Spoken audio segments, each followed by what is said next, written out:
ఇక మా గెల్లు శ్రీనివాస్ యాదవ్ ఇక్కడ ఉన్నాడు, తమ్ముడు దగ్గర పోయినా పోతే తమ్ముడు ఏం చేసిండు, వాడెవడో గిట్టనే తుమ్మునేళ్ళు అని ఇష్టం ఉన్నట్టు పెడితే మనోడికి ఆయన కడుపు మసిలి ఆయన ఇక్కడ ఉన్న వాళ్ళు 10 మంది 20 మంది పిల్లగాళ్ళు ఆయనతో కలిసి ధన్మని పోయినరు.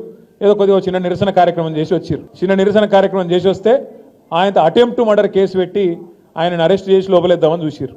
కోర్టోళ్ళు ఏమున్నదా ఆయన ఏం లేదు చిన్న నిరసన అని చెప్పి ఆయనతో రిమాండ్ రిజెక్ట్ చేసిండ్రు, తమ్మునికి రిలీఫ్ ఇచ్చిండ్రు. కాకపోతే ఒక 4 తమ్ముళ్ళు మాత్రం 17-18 రోజులు జైల్లో ఉన్నారు.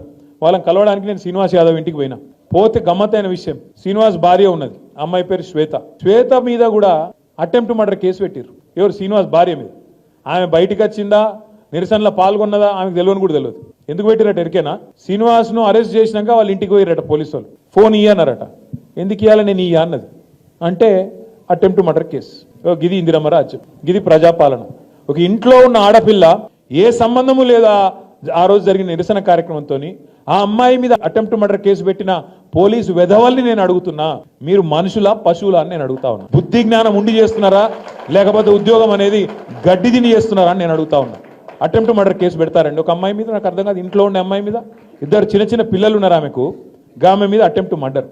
గిది వీని పాలన. ఇక దీన్ని మనం మురిసి పరవశించి ఓహో ఆహా మొహబ్బత్ కా దుకాణాన్ని మనం సపోర్ట్లు కొట్టాలి. అట్లే ఇంకొక కేసు, నల్లబాలు అన్న పిల్లగాడు ఉంటాడు సోషల్ మీడియాలో, ఆయన అసలు పేరు శశిధర్ గౌడ్. ఆ శశిధర్ గౌడ్ మీద ఇప్పటికి 12 కేసులు పెట్టారు. ఆఖరికి మొన్న ఒక రీట్వీట్ కొట్టినందుకు, బీఆర్ఎస్ పార్టీ పెట్టిన ఒక పోస్టుకు రీట్వీట్ కొడితే ఆ పిల్లగాన్ని అరెస్ట్ చేసి అన్నం తింటుంటే బరబర గుంజుకపోయి ఎవడో ఉగ్రవాదో తీవ్రవాదో అన్నట్టు గుంజుకపోయి 20 రోజులు జైల్లో పెట్టిండ్రు. ఇది వీని ప్రజాపాలన. ఇది ఈ రాష్ట్రంలో పోలీసులు నడుపుతున్న తీరు. నేను మీ అందరి సమక్షంలో మీ అందరి సాక్షిగా ఒకటే మాట చెప్తా ఉన్నా, ఇవాళ విర్రవీగుతున్న పోలీస్ అధికారులు, ఇవాళ ఎవరైతే రేవంత్ రెడ్డికి చెంచగాల లెక్క పనిచేస్తున్న అధికారులు ఉన్నారో ఒక్కొక్కరికి తప్పకుండా నేను చెప్తా ఉన్నా, 3 ఏళ్లలో మళ్ళా వస్తాం. ఒక్కొక్కరికి మిత్తితో సహా ఇచ్చే బాధ్యత మాది. మీ సూర్యాపేటలో నల్లగొండలో కూడా ఎవడన్నా ఎక్స్ట్రాలు చేస్తే ఎవడన్నా కానీ కలెక్టర్ కానీ వాని అయ్య కానీ ఎవడన్నా కానీ ఎక్స్ట్రాలు చేస్తే వాళ్ళకి చెప్పండి, పేరు రాసి పెట్టుకోండి. నేను పక్కా చెప్తున్నా 3 ఏళ్లలో మీ అందరి దయతో తెలంగాణ ప్రజల ఆశీర్వాదంతో తిరిగి కేసీఆర్ గారు ముఖ్యమంత్రి అవుతారు.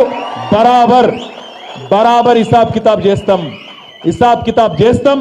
ఇలా ఎగిరెగిరి పడుతున్న కాంగ్రెస్ నాయకులు, వాళ్ళకు తొత్తులుగా పనిచేస్తున్న కొంతమంది పోలీసులు తప్పకుండా మిత్తితో సహా ఇచ్చే బాధ్యత నాది అనే మాట నేను విజ్ఞప్తి చేస్తా ఉన్నా. ఎవన్ అయ్యకు భయపడేది లేదు. రేవంత్ రెడ్డి కాదు వాని తాత జేజమ్మ దిగొచ్చిన మళ్ళా కేసీఆర్ గారు ముఖ్యమంత్రి కావడాన్ని ఎవడూ అడ్డుకోలేడు. ఇది వాస్తవం.